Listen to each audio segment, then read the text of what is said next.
దేవతలు మనుషులుగా, మనుషులు దేవతలుగా ప్రవర్తించిన కాలం అది. ధర్మం అధర్మం గీత దాటిన సమయం అది. అది కేవలం యుద్ధం కాదు, యుగాల సత్య నిర్ణయం. పాండవులు ధర్మానికి ప్రతీకలు. కౌరవులు గర్వం, ద్వేషం, అహంకారానికి బింబాలు. మధ్యలో నిలిచిన శ్రీకృష్ణుడు యుగధర్మ స్వరూపుడు. ఆయన మాటలోనే విశ్వం త్రిప్పుకోసాగింది.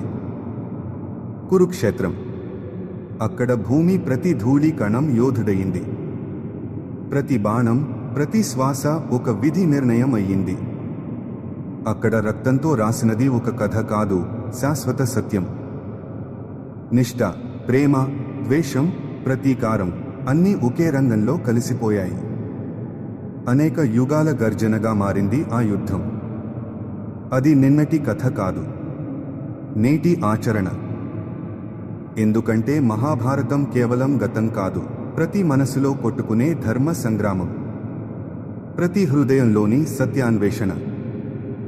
ఇది వీరుల రక్తంతో రాసిన కవిత్వం. ఇది అస్తిత్వానికి అర్థం ఇచ్చిన గ్రంథం. ఇది యుగాలను అతిక్రమించిన గంభీర గాథ. ఇది మహాభారతం.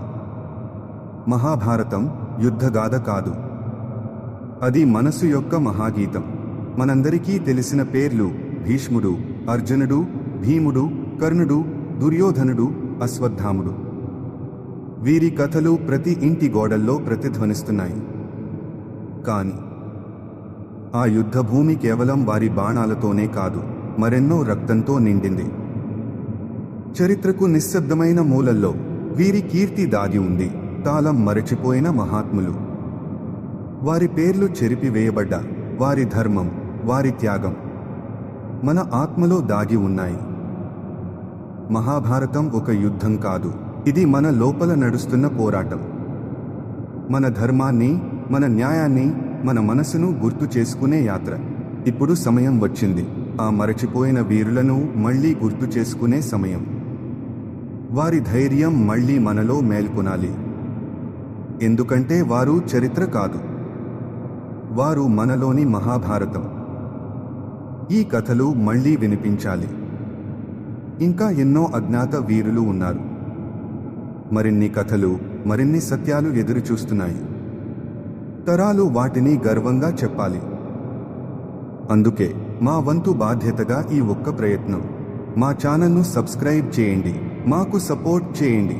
ఎందుకంటే మీ సహకారం మాకు మరో వీరుడిని వెలుగులోకి తీసుకురావడానికి బలం ఇస్తుంది. మన చరిత్రను మళ్లీ మేల్కొద్దాం. ఎందుకంటే ఇది కేవలం గతం కాదు, ఇది మన అస్తిత్వం. యదా యదా హి ధర్మస్య గ్లానిర్భవతి భారత అభ్యుత్థానమధర్మస్య తదాత్మానం సృజామి.